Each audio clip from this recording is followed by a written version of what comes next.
A tafiyar ƙasa nan kuma muna cikin kasuwar Dangoma wajen da mutane suke cewa kullum Abdullahi ka game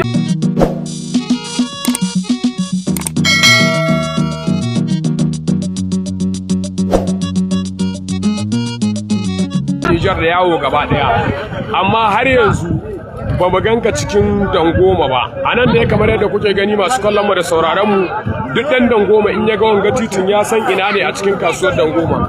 Wanga shine babban titi na kasuwar Dangoma gaba ɗaya cikin ikon Allah. Yau gashi Allah ya kawo mu ranar Litinin a kasuwar Dangoma kamar yadda kuke kallo. Shi yasa muke kira a ko ina ƴan uwa, yau kuma kiran mu ya karkata ga bayan Allah talakawa na ƙasar Nijar wanda suke cikin matsala, kamar matsalar ruwa, kamar matsalar asibiti. Yanzu fa mulki na yara ne, kuma mulki yanzu fa na kai kira ne ko ina kake kira ana jin kiran ka insha Allah. Wata shawara muke baku gaba daya? Shawara guda ɗaya muke baku, a duk garin da kuka sani na ƙauye gaba daya ku kasance kuna da kwamiti, kuna da matasa wanda za su kasance in suka taru su yi shugaba. Idan sun yi shugaba a wannan lokacin inda matsala a garinku, ku ne za ku yi tattaki ku je ga sarkin garinku, ga mai garin garinku, ku ce garin nan muna da matsala kaza. Ya kamata a ce mun samu an share mana hawayen mu, kamar ta bangaren ruwa, kamar ta bangaren asibiti, abubuwa dai na rayuwa da gobe.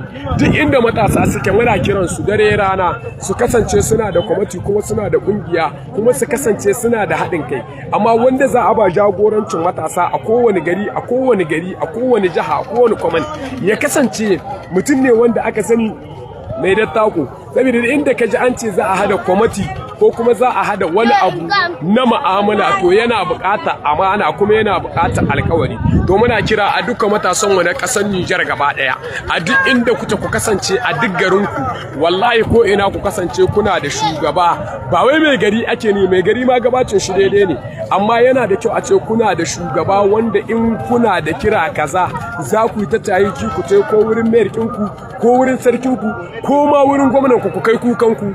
Domin wanga mulki ne wanda aka ba talakawa dama, aka ce su dama, kuma in suna da kira su kira a ce su ga bukatar su. Ba za ka gane ba cani yana aiki a cikin ƙasar ga ta Nijar sai in kana zuwa ƙauyuka. Yau da sahe daga Maradi muka taso, wanga jangargarin wanda ke tasowa daga ƙuran mota ya taho Dangoma. Daga Maradi muka taso ƙarhe kimanin 6, amma billahi la ilaha illa huwa ƙarhe 9:30 muna nan cikin kasuwar Dangoma. Abin mamaki wanda suka taho daga Kwarnaka ma sai da mai kira su.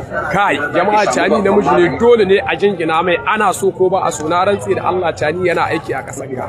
Ubangiji Allah ka rusa miki ya cani daraja manzon Allah. Masu kin shi dan Allah dan adawa, domin akwai kiyayya ta adawa wadda kamar ban fahimce ka ba, Allah ka fahimtar da su.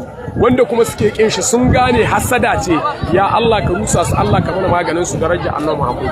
A nan kenan muna cikin kasuwar Dangoma kamar yadda masu kallon mu da sauraron mu kuke kallon mu. A duk dan Dangoma in ya gani nan shi ma insha Allahu na cika mai alƙawalin shi bi iznillahi rabbi. Abdullahi Ali Isaka Maradi, janar in 'yan tuktan gaba ɗaya na ƙasar Nijar, shugaba jagaba mai tauraruwa guda 3. Janar na godiya 'yan Dangoma, kuma wallaf ina gaishe ku a duk inda kuke. Za ku ga bidiyon nan hankalinku zai kwanta. Kun daɗe kuna kira na, kuna cewa ban zo Dangoma ba. Yau da ya gani Dangoma insha Allahu, ko bi izinin lahi rabbi zan haska muku duka sunan wajajen nan da izinin Allah. Maza a kama sana'a ba abun wasa bace. Allah tsare mu darajar Annabi Muhammadu. Abdu Ali Isaka Maradi.